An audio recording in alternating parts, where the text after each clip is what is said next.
Hello, I'm Ray Mofield, and this is the Oral History broadcast again. Today we're visiting Mrs. Hal Stevens at 200 East 15th in Benton. I believe her given name is Lucy. And Miss Stevens, thank you for letting us come. Well, I'm glad to be of some help. It's a beautiful day, but of course we're trying to think about things as they used to be, not how they are today. And you're let's say, old enough to know some things that some of the younger ones would be happy to hear. And among other things, I noticed that you have a nice map done of the court square, and we'll get around to that in a minute, because I don't think that I've ever had anyone who laid out the entire square the way you have. And that was about what year would that have been? 1913 or so? Well, I see you have courthouse burned in 1913. Yeah. I knew that, of course. And somewhere between 1913 and the present. While I was still in early grade school, I'll say. Yeah. All right, now, were you born in Benton? Yes, I was, down where Eddie DePew lives. I was born there and moved up to where Edwin Court's place is when I was a year old, and lived there until CPA. For a long time after I graduated from high school. What was your father's name? Tom Downing. And before your mother married, she was? Passmore. Passmore. Passmore and Downing, all right. And did they have any other children besides you? There was 8 other children, and it was back before doctors knew very much about diphtheria, and some of them unfortunately died. They died early. I had one brother lived. I was the youngest, and I remember my sister, one sister, and one brother. But the rest Are any of the rest of them living now? No, I've been the only one since 47 in the family. Oh, well, that is a real tragedy to have 9 children and you the only one since 1947. 1947. My mother died in 1947. What did your dad do for a living? He was a farmer, and he had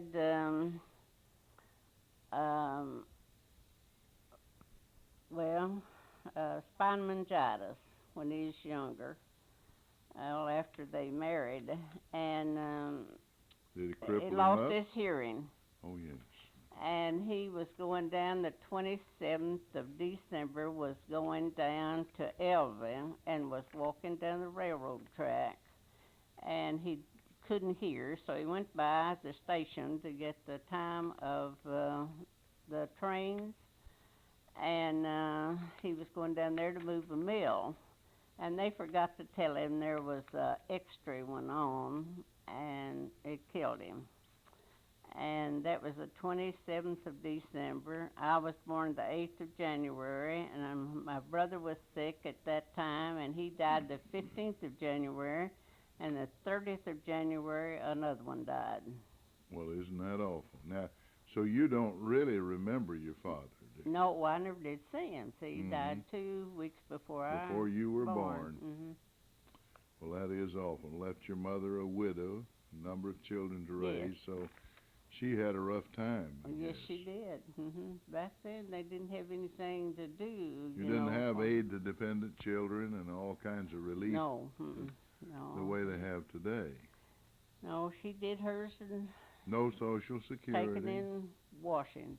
Mm-hmm.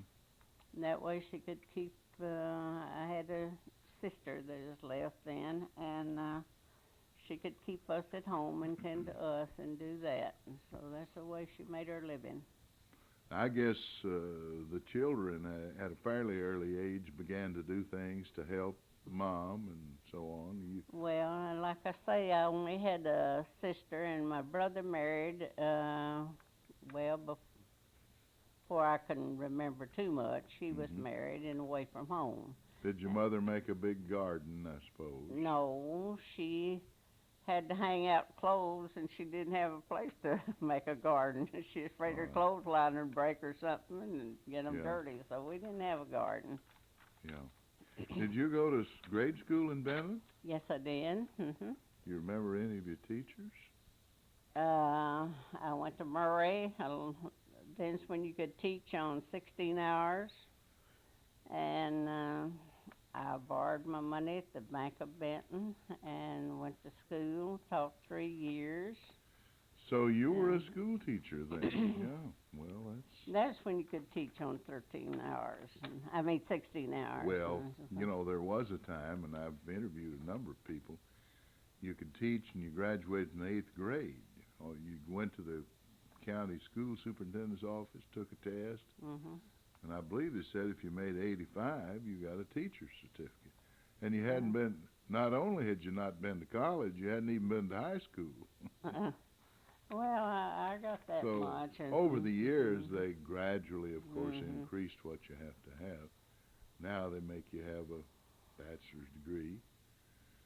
But you know, they had some wonderful teachers even back then. Yes, And some of the things that they taught, the students knew better than they do today, such as spelling. I went to school to Ray Mofield, Elizabeth Lovett, Hilda Aaron. Oh, I remember. Elizabeth Levitt was a home ec teacher at Murray, taught there for a number of years. She married Preston Ordway, didn't she? She's my 5th grade teacher. I remember her. Very fine lady. And Ruby Love, went to school to Ruby. Oh, yes, I know Miss Love. I had a lot of good teachers. Yeah. And Well, they probably Professor Sparkman, when I was in high school. Yes, Matt, I believe, I see him every Thursday at Rotary Club, and he's always got a story to tell about when he taught at Benton and coached basketball. And was he principal there for a while? Or maybe he taught math. I've heard him tell some math stories. Yes, that I just not too clear. I don't know. I hardly think he was principal. Ted Chambers was superintendent, wasn't he? And was here for a good long while. Well, those are interesting things. Now, did your mother make you go to work fairly young? Did you have to bring in stove wood? Or? Oh, yes, I did everything. I come home at lunchtime from school, and I helped her, and I worked too. Yeah. She taught me to work. I had to, because she was... she had her hands full. Yeah, she had to make the living. Well, that's very interesting. That brings back memories to me of a somewhat similar childhood, though fortunately my mother and dad lived till I was grown. In fact, my mother died at 50, but I was already 31, I believe it was, when she died. So anyway, I had a mother when you didn't have a father, and I had a father also, who lived somewhat longer than that. Well, you went to high school, and then you went over to Murray. Yes. And you got about 16 college hours there. And so you taught then for, where did you teach? I taught at Jackson School, and I taught at Salem Chapel and Maple Spring. So you had 3 different schools, 3 neighborhoods, 3 groups of people, children you learned to love and who loved you, no doubt. Real well. Did they ever bring you an apple? Oh, yes. Yes, I did. We used to sing a song about an apple to the teachers. Well, you did that for a while, and then evidently you got married sometime in your life. Well, I went to work at the health department after that, and worked there when it was up in the courthouse. And Dr. Henson was in the health department, and so my husband's sister worked in the health department, and he was from Mississippi, and he came up here to see her to get a job with TVA, and there's where I met him, and we married then. So you didn't go to school with him in grade school? Oh, no, he was from Mississippi. No, they I started to work on the dam about 1938 or so? Yes, in 38. Yeah. Now, did you have any children? I had one girl, and Gwen Minner. Her husband's has Minner Roofing Company. Well, I guess I know him. I remember hiring him, or his company at least, to put a roof on the house over at East 18th Street where we lived for about 19 years. And they did a good job. Well, he's been in it quite a long time, I think. Well, somebody's got to put roofs on. Yes, that's right. Yeah, well, do they have any children? She had one boy, and he's married, and he has one child. So I've got one daughter, one grandson, and one great-granddaughter. Well, and they all live around here. Oh, yes. So you get to enjoy them. Yes. So on. Well, that's just a fine story. Now, tell us something about this court square that you have laid out here. I believe you have, some of the names of the businesses that... From the west side, Jim Brandon's Grocery was there. And then Emmett Dacus Grocery. And then there were two groceries side by side then. Yes. And then between there was Castleberry's shoe store. And then there's some steps there that went up to, up the steps was Dr. Washburn's office and Dr. Travis's office, and the telephone office was back of that then. And then on further down was the warehouse, and it had hearses, and when they had the hearses and all, it kept that. And then Peterson had a general store, J.D. Peterson. And that was sort of the middle of the block. Well, that was near the end of the block then. Yeah. And then there was a picture show there at the end of the block where Hutchins' place, Stylemark, was. Oh, a movie theater, yeah. And then across the street there from there going south from there was Charlie Morgan's store. And then up the steps from there was Dr. Faust's office. And he was a dentist, I believe. Yes. And then there was the post office. But in between there was another stairway, and May Walker had a dress shop upstairs there. And then the old post office there. And that was on the edge where the Mayfield Highway takes off, running by it. There a little bit. Okay. And then I have from the west side, which is west of Main Street, there was the P.B. Son's meat shop and lunchroom. And then we have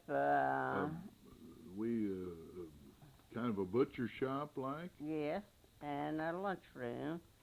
And Jamie Griffith's sister worked there. I remember she has worked there. And then we had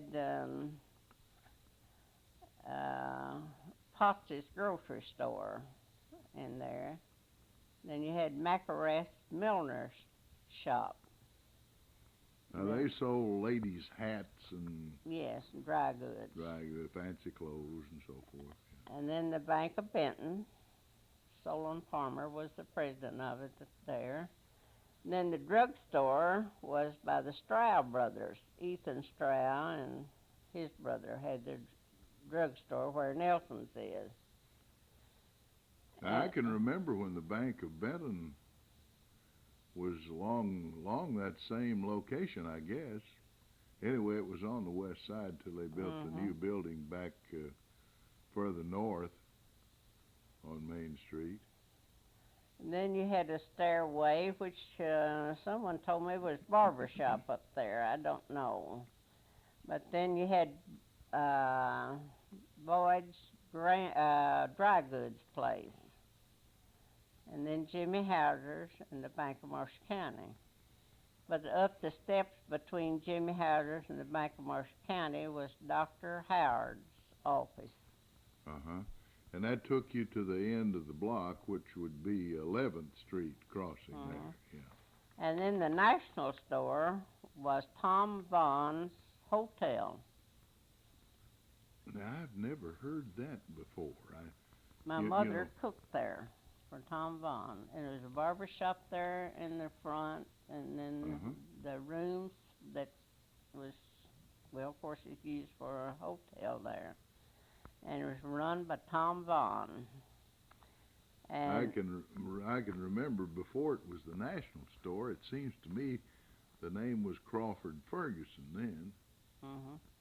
But it of course had changed over the years. Well, now across from that, then on the north side, that would be. That gets us into long about City Hall in there. There was a long shotgun house there on the corner, and that was E.B. Ferguson's store there. And he sold farm equipment and things. I remember when Joe Darnell had a service station there. Well, now before that was just a long building and a shotgun building, and E.B. Ferguson had it.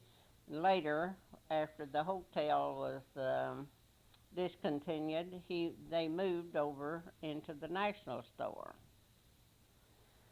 Then we have Solon Palmer's house. Now, And he was connected with the Bank of Benton, wasn't he? president of the Bank of Benton. He and Cliff Treese was the only ones that was working in there then. And then we have the Methodist Church there. And it's still there. Yes. And but I'm a Methodist, and we used to, between Sunday school and church, go over to Mr. Palmer's front porch, and he had a water pump out there on the porch and a bucket. We'd pump that water, and everybody drank out of the same dipper. Well, they did that when I went to school. Yes. Drank out of the dipper, the well. And then across on Popular Street, then we had Bud Cross Printing Station house. And then there was a lunchroom, and then Novice Bolden had a milliner's shop, and she taught piano lessons there. And then somebody told me there was a lunchroom on the other side of that. I don't remember what was on there, on that side at all. So that just about took us around the square there. And there was a lunchroom on the corner there where it's now Phil Beck and Can. that's what they told me. Somebody told me. I don't remember it just then. I remember when 11, well, I think it was about 10 or 11 buildings burned there one night, all nearly that whole square and back of them too. The houses back of that square there burned, and they didn't have a fire department, and when they had the fire, well, things pretty well burned up. Nothing to fight it but just a bucket brigade of men that had come together. And where I lived then, There was an old blacksmith shop on the other side of us, and then our house, and then Annie Morgan was, well, she's an old maid, and then her brother had a shoe store. I mean, where he repaired shoes there in the corner, and then Jimmy Johnson had a grist mill there on the corner of that. Well, you had to have some cornbread from somewhere. Yeah. And all that burned one night, all that grist mill, and from Phil Benton cans on down that square, all burned one night. I remember that real well. Well, speaking of fires, one of the famous fires in Benton's history, the courthouse burned. Yes. You remember anything about that? Yes, I do. I remember very well. They had to draw water out of a well right there just above our house, connected the Morgan house and our yard, their yard and our yard. And they drew water out of that, and the wind was coming from going south, coming from the north, and it was blowing down on our house and catching it. And I was rocking in a little rocking chair, and I thought it was fun seeing them put quilts and things and wet them with water, put them on the house to keep it from burning. And was it 2 years old? That was. I wouldn't have if it hadn't been the way it was carried on, wetting the quilts and things and putting them on the house. It looked funny to you then. I had to get the quilts out of the house and pour water on them and put them up there to keep them from burning. And so you did save the house. Oh, yes, Well, it was successful then, at least. Yes, There was a fellow one time called me from Calvert City, and he had made up a song about the courthouse burning, and he'd used the tune of Casey Jones, and I can't remember a lot about it. It's on one of the programs, though, in the library here at Benton now, of course, in this oral history series. And he, I believe he said George Slaughter was. That's what they said. Later on, they connected Blagg with it too. He was county court clerk, and I don't know what the outcome of that was. I think George Slaughter served some time. Well, now Benton was back in those days. Well, not a major railroad center, but the train did come through. Did you ever get to ride a train? Oh, yes. Yeah. That was a lot of fun. Oh, yes. Yeah, my mother had, 6 half-brothers, and they all lived in Cairo, Illinois, and we used to go down there on the train to see So you'd them. ride to Paducah and then take the train. Well, the Illinois Central ran then over to Cairo, didn't it? Yeah. That used to be a big railroad town too. Oh yes, it was one of the major centers of rails in those days, and the IC was a much bigger road than the NC in St. L. But there's something about trains that always thrill me. And having lived around Hardin, there was a joke there that everybody in Hardin met the train. Well, they used to too. That was their pleasure, going down to the station to see the trains come in and leave. And that's about all there was to do there. And I remember about the first radio I ever heard was Sut Ferguson. He lived up on the hill as you go out the Murray Highway, and he'd have it on real loud, and I'd go to our back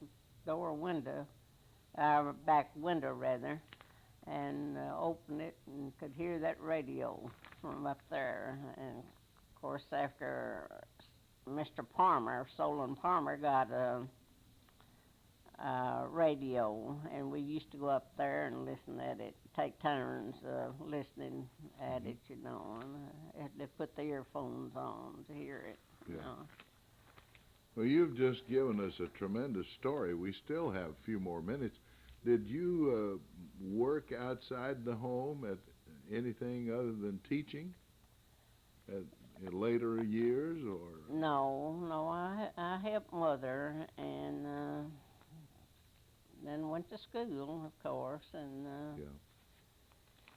and till I Married, well, and you had the child, and of course that kept you busy there. then after the TVA. Now your after husband the- was TVA, man. They transferred him up to North Carolina when the Fontana Dam was being built, and we was up there for a while, and then we came back, and he went to work for the state, and he's retired as a chef from the state, 20 years. And then after he went to work there, why, I went with him.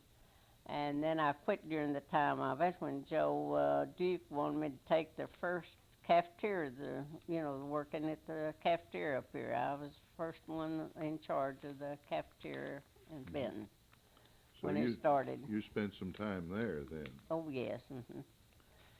And then I went back to the state and worked there. He went. They sent him to several parks, when they'd want to close up one or something. Well, he'd go and close up a park or open it up. He opened up several of the state parks, and so he spent 20 years with the parks, and he retired. Well, it must be a wonderful feeling to have a man that can cook. Could he cook better than you could? I don't let him. I have to clean up after he's cooked. Well, I'd rather do that myself. I surely thank you for letting me come by and visit with you and all the wonderful information you've given us. This is going to be a real charming program, and I think many people will love it, as I have. We've been visiting with Mrs. Hal Stevens, Lucy Stevens, to her close friends, I guess, who lives at 200 East 15th Street here in Benton. This is the Oral History Program, and I'm Ray Mofield, and we return you now to our studio.